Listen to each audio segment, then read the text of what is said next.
guys, this is Katie and Collin for CardsChat.com, and today we're going to be checking out our little primer on hand reading. But first, don't miss a second of our exclusive content. Please click on the blue CardsChat logo in the bottom right of the corner to subscribe, or the red subscribe button below the video. So Collin, take it away. What hand are we going to be looking at today? Well, Katie, like normal, I would say, we're going to look at the Nosebleeds, a $1,050 high-stakes online series, because that's what you and I always play. That's how we roll. Exactly. No, that's not how we... Sometimes it is. On a good day, it's how we roll. On a good day. And we normally like to focus on lower stakes, but this is going to be a really interesting hand to practice our hand reading. Comes from a high-stakes event, and we're going to do this together. So let's go ahead and take a look. Whoa, whoa, whoa. I don't see any hole cards here. What's going on? Is this broken? Did you put this in correctly? What's going on?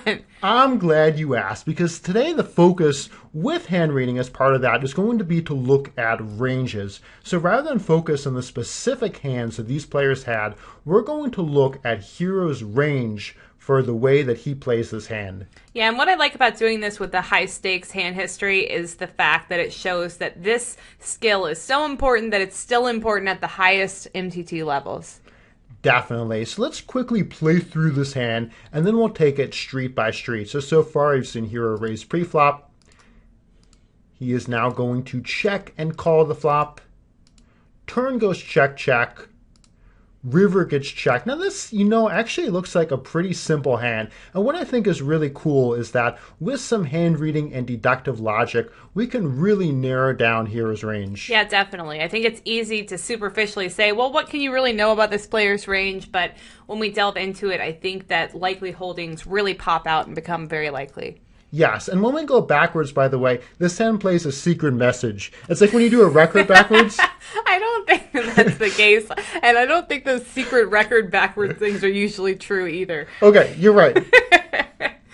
So, he raises pre-flop. Katie, what would you say is a reasonable range for that? Well, the number one thing you want to keep in mind when trying to range a player just on pre-flop action is the position that they're raising from. In addition to, obviously, if they're a maniac, then that kind of all goes out the window. But assuming reasonable stats, reasonable looking player, you're going to want to be looking at stats and go from there as such as like 5s plus, ace 10, ace 8 suited, king jack, suited broadways, or some good suited connectors, some spicy ones maybe.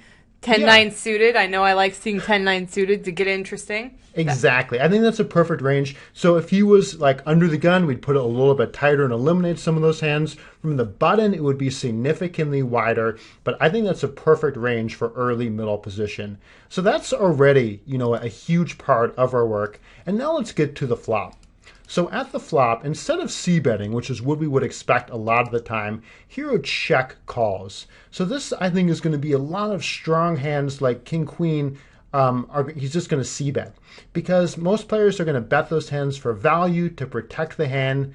Also a hand like 10-9 of spades is normally going to bet to just get a fold. So when you check call, a lot of the time that's going to be a showdown value type hand. Like ace king, ace 8 suited, ace 10 of hearts, pocket 9s, pocket 6s, maybe an overpair like aces that's a little bit worried about the 2 queens, or occasionally a slow play like pocket 8s or ace queen with the ace of spades. Yeah, that's definitely true. We wouldn't have to change this flop too much to make it more likely that a slow play would choose to play like this. I think is a fair point to make. Like if the board was rainbow instead of 2 spades, if the 8 was a little bit further from the queen, if this was Queen, Queen, 3 rainbow, then I think the check will a lot more of the time be indicative of a slow play still being in there. Of course, a slow play still can be in action, but it's a lot less likely on this board. Yeah, definitely. Here, Hero has to worry about protecting his hand, not letting a draw get there. So just like you said, a little bit less likely he's going to slow play here.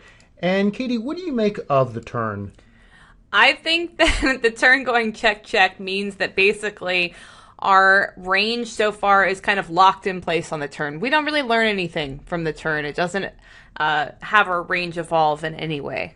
Come on, that's all you got? That's all there is, son. Sometimes that's all there is. Oh, okay. What do you deduce a lot from this player's check? If so, you should never be playing above high stakes MTT. The turn is the most important streak of this hand. It is not. That is ridiculous. Moving. Okay.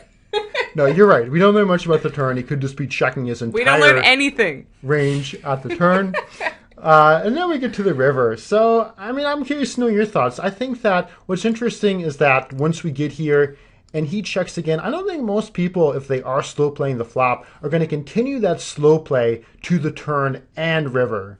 I would go so far as to say it's hard to imagine that this player would be a winning player in high stakes MTT if he has quads or, aces in this particular spot and checks the river. It would be just throwing value away, really. Yeah, unless you have a lot of history, you know your opponent is some kind of crazy bluffer. Once the turn gets checked, you shouldn't expect him to bet river if you check. So we can really heavily discount or eliminate the slow plays like quads and the nut full house. And furthermore, I think it makes it a lot less likely that he has some sort of busted draw, because I think a player with a busted draw could see this as an opportunity to go ahead and bluff. Yes, definitely.